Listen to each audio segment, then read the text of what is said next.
ഇന്നും യേശുവിനോടുകൂടെ യാത്ര തുടരാമെന്ന ഈ ശുശ്രൂഷയിലേക്ക് താങ്കളെ സ്വാഗതം ചെയ്യുകയും കർത്താവായ യേശുക്രിസ്തുവിൻ്റെ നിസ്തുല നാമത്തിൽ വന്ദനം പറയുകയും ചെയ്യുന്നു. നമുക്ക് ഓരോരുത്തർക്കും വിശ്വാസം ലഭിച്ചിരിക്കുന്നത്, അല്ലെങ്കിൽ നമ്മിലേക്ക് വിശ്വാസം കൈമാറ്റം ചെയ്യപ്പെട്ടത് വ്യത്യസ്തമായ നിലകളിലാണ്. അങ്ങനെ ഒരു ചിന്ത നിങ്ങളിലേക്ക് പകരുവാൻ ഞാൻ കർത്താവിൽ ശരണപ്പെടുന്നു. ചില നിമിഷങ്ങളിലെ ധ്യാനത്തിനായി അപ്പോസ്തലനായ വിശുദ്ധ പൗലോസ് തിമോഥെയോസിന് എഴുതിയ 2-ാം ലേഖനം 1-ാം അധ്യായം 5-ാം വാക്യം വായിക്കട്ടെ. ആ വിശ്വാസം ആദ്യം നിന്റെ വലിയമ്മ ലോവീസിലും അമ്മ യൂനീക്കയിലും ഉണ്ടായിരുന്നു, നിന്നിലും ഉണ്ടെന്ന് ഞാൻ ഉറച്ചിരിക്കുന്നു.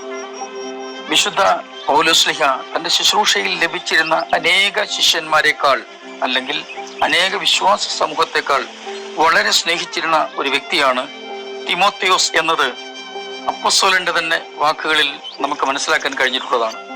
ഇതേ ലേഖനം 2-ാം അധ്യായം 1-ാം വാക്യം അപ്പോസ്തലൻ ഇങ്ങനെയാണ് തിമോഥെയോസിനെ സംബോധന ചെയ്യുന്നത്: എൻ്റെ മകനെ, ക്രിസ്തുയേശുവിലുള്ള കൃപയാൽ ശക്തിപ്പെടുക. എൻ്റെ മകനെ എന്ന ആ സംബോധന തന്നെ അവർ തമ്മിലുള്ള ആത്മബന്ധത്തിന്റെ തെളിവായിട്ട് നമുക്ക് മനസ്സിലാക്കാൻ കഴിയുന്നതാണ്. നമ്മൾ വായിച്ച ഈ ഒറ്റ വാക്യത്തിൽ 3 തലമുറയുടെ സാക്ഷ്യമാണ് അപ്പോസ്തലൻ നമ്മെ ഓർമ്മിപ്പിക്കുന്നത്. അതായത് ആ വിശ്വാസം എന്ന് പറയുമ്പോൾ വെറും വിശ്വാസം എന്നല്ല അതിൻ്റെ അർത്ഥം, കുറെ കൂടി ഉയരത്തിലാണ് അതിൻ്റെ നില. 4-ാം വാക്യത്തിൽ അത് വ്യക്തമാണ്: നിന്റെ നിർവ്യാജ വിശ്വാസത്തിന്റെ ഓർമ്മ നിമിത്തം സ്തോത്രം ചെയ്യുന്നു എന്നാണ് എഴുതിയിരിക്കുന്നത്. അപ്പോൾ ആ വിശ്വാസം തിമോഥെയോസിന്റെ അമ്മയിലും വലിയമ്മയിലും പൗലോസ് ദർശിക്കുകയാണ്. അനവധിയായ സമ്പാദ്യങ്ങൾ നമ്മുടെ തലമുറകൾക്ക് വേണ്ടി ശേഖരിക്കുന്നതിനേക്കാളുമൊക്കെ വിലപ്പെട്ടതാണ് അനുഗ്രഹിക്കപ്പെട്ട ക്രിസ്തീയ ജീവിതത്തിന്റെ സാക്ഷ്യം അവരിൽ അവശേഷിപ്പിക്കുക എന്നത്. പുതിയ നിയമ വിശ്വാസ സമൂഹങ്ങളിൽ ചിലരൊക്കെ ഈസ്റ്റർ, ക്രിസ്മസ് ഇവയൊന്നും ആഘോഷിക്കാറില്ലെങ്കിലും മറ്റ് പല സമൂഹങ്ങളും ഈസ്റ്ററും ക്രിസ്മസും ഒക്കെ ആഘോഷിക്കാറുണ്ട്. അങ്ങനെ ക്രിസ്മസ് ആഘോഷിക്കുന്ന സമൂഹത്തിലുണ്ടായിരുന്ന ഒരു വ്യക്തിയാണ് കെയ്ല ഒക്കോവ എന്നയാൾ. അദ്ദേഹം തൻ്റെ അനുഭവം ഇങ്ങനെ പങ്കുവയ്ക്കുന്നു: തൻ്റെ മുത്തച്ഛനും മുത്തച്ഛിക്കും ധാരാളം പണമുണ്ടായിരുന്നില്ല. എന്നാൽ തൻ്റെ സഹോദരന്മാർക്ക് വേണ്ടി, കുടുംബത്തിലെ ഓരോ അംഗങ്ങൾക്ക് വേണ്ടി ഈ മുത്തച്ഛനും മുത്തച്ഛിയും ഓരോ ക്രിസ്മസിനും എന്തെങ്കിലുമൊക്കെ സമ്മാനങ്ങൾ കൊണ്ടുകൊടുത്ത് ആ ദിവസത്തെ അവിസ്മരണീയമാക്കുമായിരുന്നു. സൽക്കാരങ്ങളും വിനോദവും സ്നേഹവും സമൃദ്ധിയായി ഉണ്ടായിരുന്ന ആ കുടുംബത്തിൽ ഈ ആഘോഷമൊക്കെ ഇത്രത്തോളം സമൃദ്ധമാക്കി തീർത്തത് ക്രിസ്തു സാന്നിധ്യമാണ് എന്നാണ് അവർ വിശ്വസിച്ചിരുന്നത്. ചെറിയ പ്രായം മുതൽ അങ്ങനെയാണ് അവർ അത് പഠിച്ചിരുന്നത്. അദ്ദേഹം പറയുന്നത് അതേ പൈതൃകം തൻ്റെ മക്കൾക്കും കൈമാറുവാൻ താൻ ആഗ്രഹിച്ചു. എല്ലാ ക്രിസ്മസിനും അവർ ഒത്തുകൂടുമായിരുന്നു. തന്നെയുമല്ല, താൻ പറയുന്നത് മുത്തച്ഛനും മുത്തശ്ശിയും ഞങ്ങൾക്ക് കൈമാറിയ ഒരു പാരമ്പര്യം തുടരുക എന്നതിനേക്കാൾ അവർ ഞങ്ങൾക്ക് കൈമാറിയത് സ്നേഹത്തിന്റെയും ആദരവിന്റെയും വിശ്വാസത്തിന്റെയും, അതായത് ക്രിസ്തു വിശ്വാസത്തിന്റെയും വിത്തുകൾ ഞങ്ങളിൽ പാകുകയായിരുന്നു ചെയ്തത്. ഏതൊരു വ്യക്തിയുടെയും ജീവിതയാത്രയിൽ മറ്റാരുടെയെങ്കിലും ഒരു സ്വാധീനം ഉണ്ടാവും. ഈ സ്വാധീനത്തിന്റെ ശക്തി വെളിപ്പെടുന്നത് ഇവർ പ്രായപൂർത്തിയായി കഴിഞ്ഞ് തനിയെ അവരുടെ ജീവിതം ആരംഭിക്കാൻ തുടങ്ങുമ്പോഴാണ്. നമ്മുടെ ഈ ചെറിയ ജീവിതം കൊണ്ട് കർത്താവ് എന്താണ് ആഗ്രഹിക്കുന്നതെന്ന് എപ്പോഴെങ്കിലും നമ്മൾ ചിന്തിച്ചിട്ടുണ്ടെങ്കിൽ അതൊരു നല്ല കാര്യം തന്നെയാണ്. ജീവിതത്തിലെ ലക്ഷ്യങ്ങൾ സഫലമാക്കാൻ കഴിയാതെ കണക്കുകൂട്ടലുകൾ തെറ്റിയവരായി എത്രയോ ആളുകളാണ് നമ്മുടെ സമൂഹത്തിൽ അനുദിനം ആത്മഹത്യ ചെയ്ത് ഈ ലോകത്തിൽ നിന്ന് മാറ്റപ്പെടുന്നത്. എന്നാൽ ഏത് പ്രതിസന്ധിയുടെ മധ്യത്തിലും ദൈവത്തിലുള്ള വിശ്വാസം, അല്ല അചഞ്ചലമായ വിശ്വാസം മുറുകെ പിടിച്ച് എത്ര കഷ്ടതയിലൂടെ കടന്നു പോകേണ്ടി വന്നാലും യഹോവ ഇരേ, അവൻ കരുതിക്കൊള്ളും, ദൈവം ഞങ്ങൾക്ക് വേണ്ടി കരുതിക്കൊള്ളും എന്ന ഉറപ്പിനാൽ, വിശ്വാസത്താൽ ജീവിക്കുന്ന എത്രയോ ആളുകൾ നമ്മുടെ സമൂഹത്തിലുണ്ടെന്ന് നമുക്കൊക്കെ അറിയാവുന്ന കാര്യമാണ്.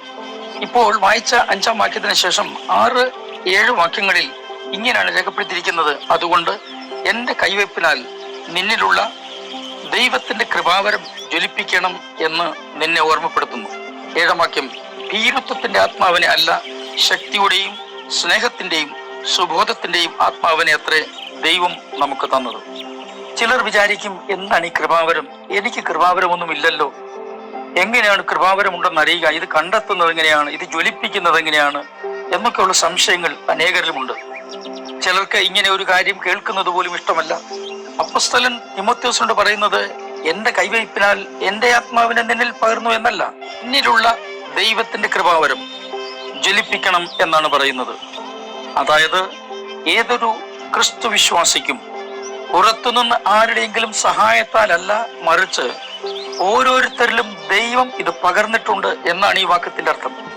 ശേഷം താൻ പഠിപ്പിക്കുന്നത് അല്ലെങ്കിൽ പറയുന്നത് ഇങ്ങനെയാണ്: ഭീരുത്വത്തിന്റെ ആത്മാവിനെ അല്ല നിന്നിൽ പകർന്നിരിക്കുന്നത്. അതെ പ്രിയപ്പെട്ടവരെ, ഭീരുത്വം എന്നത് ഒരു സത്യവിശ്വാസിക്ക്, ഒരു ക്രിസ്തു വിശ്വാസിക്ക് ഒരിക്കലും ഭൂഷണമല്ല. സാഹചര്യമൊന്നും എപ്പോഴും നമ്മൾ വിചാരിക്കുന്ന നിലയിൽ അനുകൂലമായിരിക്കണമെന്നൊന്നും നിർബന്ധമില്ല. എല്ലാം ശരിയായിട്ട് വിശ്വാസ ജീവിതം കൊണ്ടുപോകാമെന്ന് ആരും വിചാരിക്കുകയും വേണ്ട. പ്രതീക്ഷിക്കാത്ത നിലയിൽ, പ്രതീക്ഷിക്കാത്ത തരത്തിൽ, പ്രതീക്ഷിക്കാത്ത ഇടത്തു നിന്നൊക്കെ പ്രയാസങ്ങൾ ഉണ്ടായി എന്ന് വരാം. എന്നാൽ നമ്മിൽ പകർന്നിരിക്കുന്ന ശക്തിയുടെ ആത്മാവിനെ തിരിച്ചറിയുക. സ്നേഹത്തിന്റെയും സുബോധത്തിന്റെയും ആത്മാവിനെ ദൈവം നമ്മിൽ പകർന്നിരിക്കുന്നുവെന്ന് തിരിച്ചറിയുക. ഭയം ഉള്ളിൽ തട്ടിപ്പോയാൽ ഒരു കാര്യത്തിലും നമുക്ക് മുന്നേറ്റം ഉണ്ടാവുകയില്ല. രാജ്യങ്ങൾ തമ്മിലായാലും വ്യക്തികൾ തമ്മിലായാലും യുദ്ധത്തിന്റെ തന്ത്രം എന്ന് പറയുന്നത് എതിരാളിയുടെ ഉള്ളിൽ ഭയം ജനിപ്പിക്കുന്ന കാര്യങ്ങൾ ആദ്യം ഉണ്ടാക്കിയെടുക്കുക. പലപ്പോഴും കരുത്തന്മാരെക്കാൾ ബലഹീനരാണ് ജയിക്കുന്നത്. കരുത്തന്മാർ എന്തുകൊണ്ട് തോൽക്കുന്നു എന്ന് ചോദിച്ചാൽ അവരുടെ ഉള്ളിൽ ഭയം തട്ടിയത് കൊണ്ട് മുന്നേറാൻ കഴിയുന്നില്ല, അല്ലെങ്കിൽ തക്ക സമയത്ത് എതിർക്കാനും പ്രതിരോധിക്കാനും കഴിയുന്നില്ല എന്നതുകൊണ്ട്. ഏത് സമൂഹത്തിലുമുള്ള ഏറിയ പങ്കാളികളും ഏറ്റവും കൂടുതൽ ഭയപ്പെടുന്നത് അവരുടെ മക്കളെ കുറിച്ചാണ്. അവരുടെ ഭാവി എന്തായിത്തീരും എന്ന ആകുലതയിലാണ് പലരും. മക്കൾ യഹോവ നൽകിയ ദാനമാണെന്നാണ് തിരുവചനം പഠിപ്പിക്കുന്നത്. പിന്നെ എന്തിനാണ് നമ്മൾ അവരെ കുറിച്ച് ഭയപ്പെടുന്നത്? അവൻ നിങ്ങൾക്കായി കരുതുന്നതാകയാൽ നിങ്ങളുടെ സകല ചിന്താകുലവും അവന്റെ മേൽ ഇട്ടുകൊള്ളുവീൻ എന്ന് പറഞ്ഞത് ആരെന്നറിയാമല്ലോ?